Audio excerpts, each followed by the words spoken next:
உண்மையிலே எனக்கு ரொம்ப கஷ்டமாக இருக்குது. ஏன்னா தன சுயநலத்துக்காக சந்திரபாபு நாயுடு கடவுள் கூடவே விளையாடுறாரு.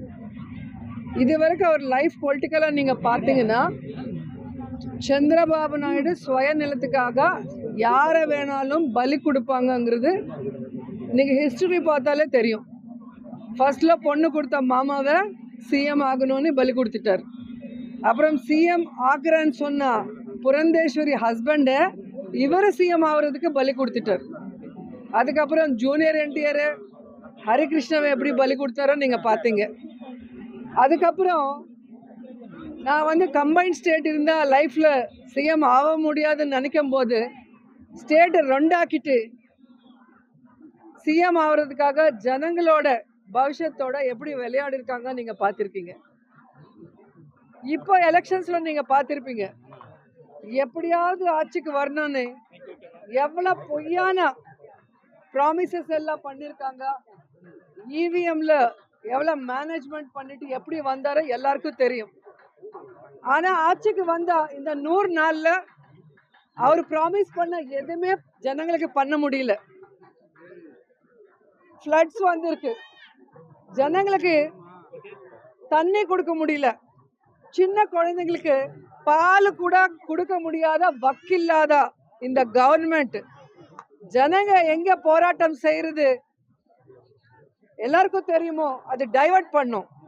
ஸ்டீல் பிளான்ட்டை பிரைவேட் பண்றாங்க. அது எல்லா லட்சக்கணக்கான அங்க ஒர்க் பண்றவங்க ஃபைட் பண்ணிட்டு இருக்காங்க. அது ஜனங்களுக்கு தெரியக்கூடாது.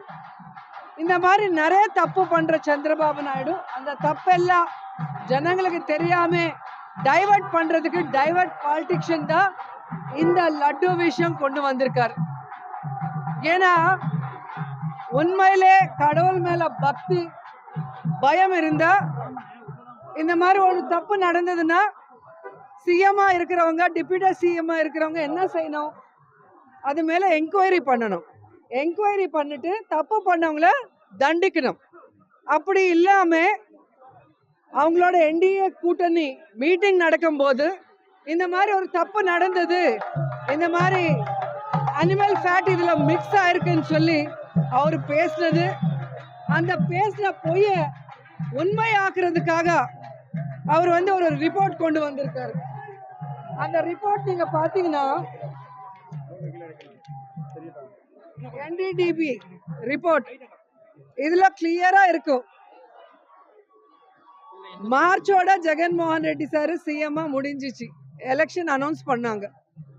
ஜூன்ல சந்திரபாபு நாயுடு சிஎம் ஆனார். ஜூலைல தான் அந்த டேங்கர்ஸ் வந்திருக்கு. 17/7/2024 கண்டெய்னர்ஸ் வந்திருக்கு. அது டெஸ்ட்டுக்கு அனுப்புனா 23/7/24 தான் ரிசல்ட்ஸ் வந்திருக்கு. அந்த 23 அன்னைக்கே Tirumala EO Shamal Rao press meet வச்சுட்டு இதுல வனஸ்பதி வெஜிடபிள் ஃபேட் மிக்ஸ் ஆனதுனால 8 கண்டெய்னர்ல 4 நல்லா இருக்கு உள்ள அனுப்பணும், 4 கண்டெய்னர்ல vanaspati ghee vegetable oil mix ஆனதுனால ரிஜெக்ட் பண்ணிட்டோம், யூஸ் பண்ணலான்னு கிளியரா ஒரு ஈஓ சொல்லியிருக்காங்க.